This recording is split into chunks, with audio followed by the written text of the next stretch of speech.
Did you watch it? Did you see it? Did you look upon it? Oh, my Lanta, bruh, if you did not watch the season finale of Loki, bruh, this conversation is not for you. Ha! You know what we do? Now pull up, Bone Man. Drop it.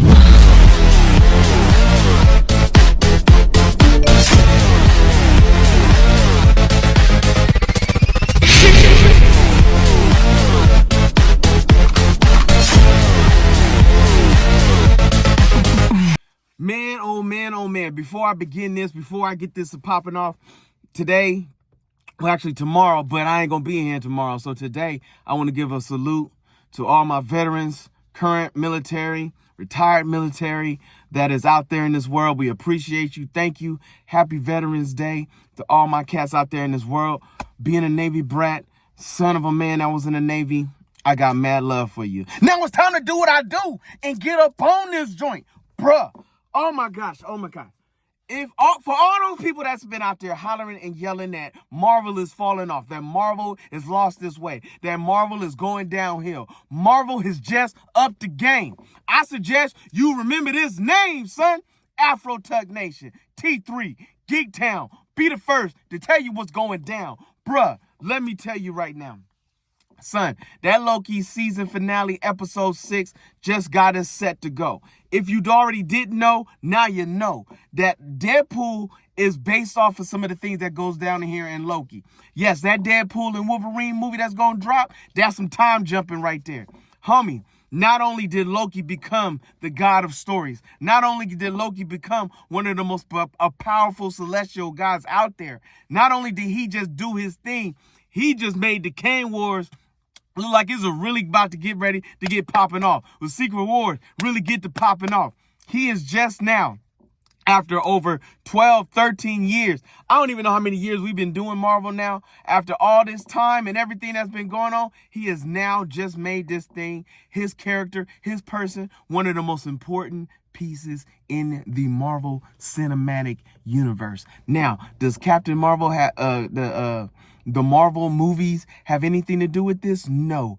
But let's look at some things. Let's do a quick recap and then a quick theory and breakdown of what's going down. So, if you remember episode 5, Loki learned how to take himself through the time stream. He learned how to time jump. He learned how to go through things. Bruh.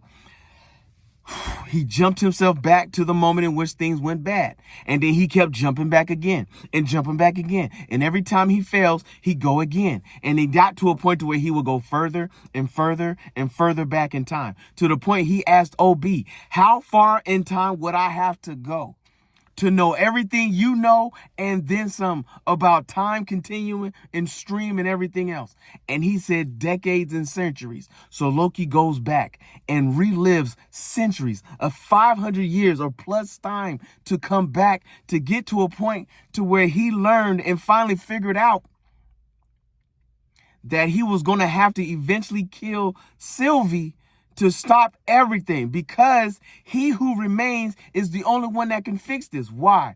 Because the whole construct is built that the structure was going to explode anyway. Well, why is that? Why was the structure going to explode? That you couldn't stop it? Because they learned and figured out that the timelines were becoming so infinite, so many at times, that the device that you created is not built to capture an infinite amount of times, that it was not built for that it could not do that. It's infinity. And how do you build a machine to capture and hold down infinity? But that's not where it got deep at, son, because then it goes back to the end of episode 6 in season 1, in which he's trying to talk Sylvie out of killing Kane the Conqueror. And then he did that an infinite amount of times before he finally realized that at this whole time, he turns to Kang and says, are you just going to let her kill you? Are you just going to let her just kill you? And then Kang flips the script. Just when you thought he who remains, Kang, was just another stuck in a loop, he set this whole thing up from the beginning. We have been watching a time loop since the beginning of this whole time. because everything was going to lead to the destruction of the time continuum, because it was made to destroy all timelines except for the main timeline and the line in which he who remained on. So he was being reincarnated over and over again. He made sure that he was always going to remain the main one, that it was always going to be him, that no matter what happened, that variant of that we met, Victor Timely, was not going to be the next Cain the Conqueror. No, he was always going to be the Cain that remained and to continue trapping the other Cains. Now, if you go back to Ant-Man and Wasp, those Cains lived outside the timeline. But yes, I'm getting ahead of myself because I'm excited about what's going down, because I don't think you're listening to what I'm telling you. Cain was always going to win as long as he remained on the mainstream timeline. He who remains was always going to be here because he was never going to leave. He always set Loki on the path to come back to this moment in which he was going to kill Sylvia, or if he didn't kill Sylvie, that it would continue to go back in this loop, and that he would have to go back and the timeline would destroy itself again, and he would just rebuild the TVA, get all these different variants, and come back and do it all again. This is where it's really got crazy. Loki says, I must rewrite the mathematical equation that was on the wall, in which when you see Loki look back at the wall, he is looking at the mathematical equation. I don't know if I can tell you this verbally as well as it is in my head, but I'm telling you what's happening. So when he rewrote the mathematical equation, he literally became he who remains himself.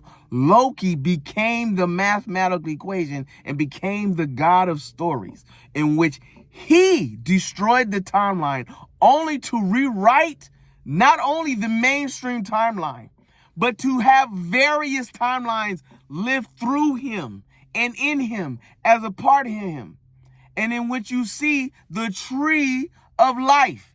Now, how often do we see that?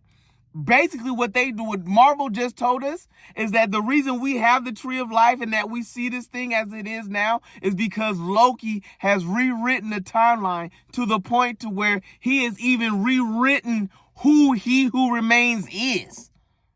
That he is now the actual branch of time. That he is the heart of it all. That he is the heart and soul of the tree of life in which we stand upon. That Loki can rewrite himself to a point to where he lives eternally. And the branches of the timelines will continue to grow with variants.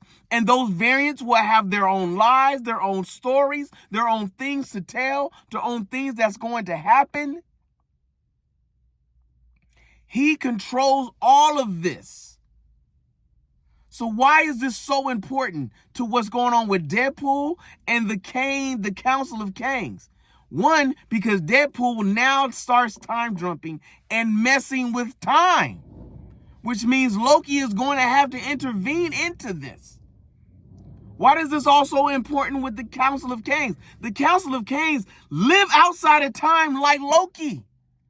So these variants that Loki is trying to stop already exist. Kang told you they're already out there. They're already in the universe. You can't do nothing about them. Why? Because they live outside of the construct of time, which means Loki didn't change anything in that particular form. Bro, I don't think y'all hearing me, B. Like, this whole war, this Kang war is about... Because who are they going to go after? They're going to go after Loki. And who is Loki going to have to go get? The Avengers. What does that mean? That there could be a Tony Stark to show up. There could be a Scarlett Johansson showing up. There could be a point to where Loki reenacts with his brother Thor, who thinks he is dead, to find out that his brother is the god of stories, who is now the infinite branch of the universe in the tree of life, in which he learned from his father Odin that Loki is the basis of it all.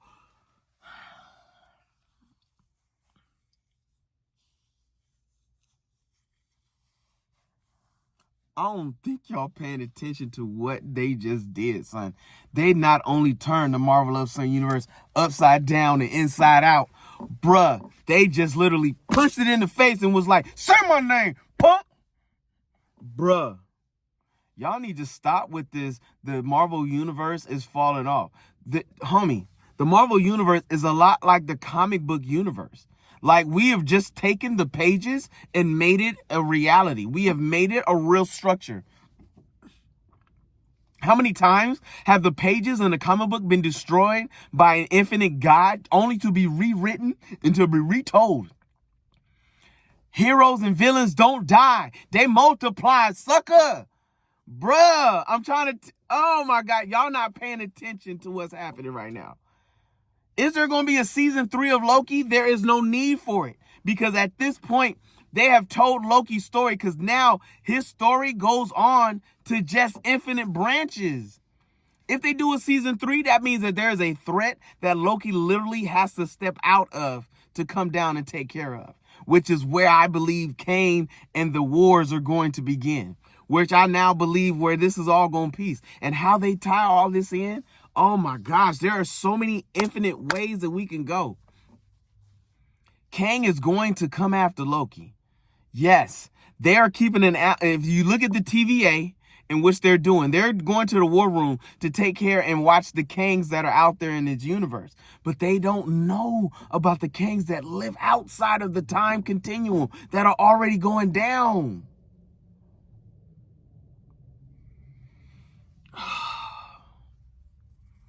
Renslayer, when she got deteriorized in, I want to say, episode 4 or 5, she shows up in the universe in which the rest of the Lokis and stuff were all being sent to anytime they deteriorize somebody. So she's outside of the structure of time, which means she is coming back. Like, it don't stop, B. It don't stop. Like, bruh, I'm actually looking forward to the Marvels tonight. I'm looking forward to seeing what we do, where we go. Where is this going to take us to? Because there are so many stories now to be told that Marvel is telling you that we can go anywhere and we can do anything, and we can go and branch off into so many different variations of stuff, and how one story connects to that story, but it leads to another story. And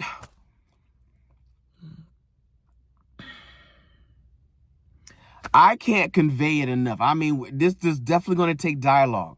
Yo, talk to your boy. Come tell me what you think. Tell me what you thought of episode 6. I thought this season finale was by far one of the best season finales that I've seen in a minute from Marvel. Like, I've been critical over Marvel with certain shows and certain things, but my mans, my peoples, my friends, Marvel isn't falling off. They're getting better. They just make you feel like they stupid. It's like you've been okey doke, you've been roped to dope. Remember Muhammad Ali? You know what I'm saying? I'm just bobbing and weaving on you like, oh yeah, I'm weak. Pa-pow! Take that. You know what I mean? Like, yo, B, yo. Just go watch it for yourself. Tell me what you think. Your thoughts. Let's talk about it. You know what I mean? All right, folks, you know what I told you this weekend, Blue-Eyed Samurai. What I tell you this weekend, the Marvels. Yo, what I tell you this weekend, some other things might to go down. Yo, son, What If is coming. If you haven't paid attention, they're supposed to drop it before the end of the year. So we'll see if that's going to become true. And then if you haven't paid attention, The Last Airbender, Aang. Yo, the Avatar showing up, live action. Netflix, they about to release this joint. Let's get ready. But until then, my friends, if you see your mans in the streets, hit them with the beats. Hit them with a jingle jangle, baby. Jingle jangle.